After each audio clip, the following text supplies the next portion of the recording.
of what, and as Doug Wilson mentioned something also about, public schools are built on a socialist model. Mhm. Okay, so don't be surprised that they actually become socialists, because it literally is a socialist model. You put money in the pot, and then this is the base standard of education that everyone receives, and it's a blanket, right? Everyone's going to receive that same education, and you're fortunate if you have a closeted conservative Christian as your kid's teacher, but that's like the lottery. Well, here's my question. All right, if public schools are exactly what they were 30 years ago, which is what a lot of parents seem to think. If you do have a closeted Christian teacher, what they are? A closeted Christian teacher. They're certainly not putting the Christian flag up in their classroom. Mm-hmm. But you know what I've noticed? The other side has no problem blanketing the classroom in trans flags the moment they can get away with it.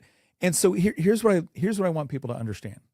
Let's look at this from a purely neutral standpoint for just a moment. Let's say that, and I brought this up before, the Prussian model of public education, which is what a lot of modern education systems trace their roots back to. Okay, so why did the Prussians set up this education system? Well, they're right in the crossroads of Europe, so they're constantly getting invaded. They really need good conscripts. They need people that have some basic understandings of things, can work together as a unit, have some sort of regimentation in the way that they think and behave and respond to orders.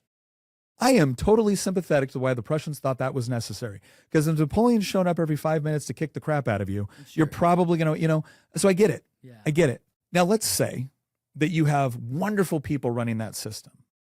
It's still a mass production approach to education, which is designed to create very good factory workers and conscripts, right? It's not there to develop wonderful entrepreneurs and free thinkers.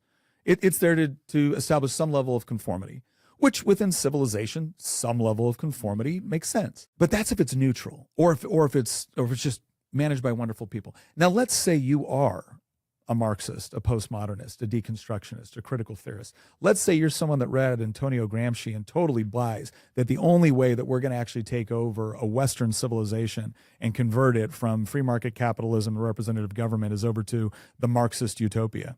And so now you believe in the long march to the institutions. Mm-hmm. You believe that you have to gradually infiltrate these institutions over time in order to capture them ideologically for your end state. Public school is your number one target, man.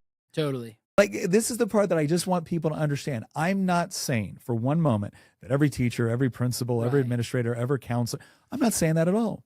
But I'm saying for the ones that do see this as their mission in life, the public school is fertile soil. Right. That's exactly right.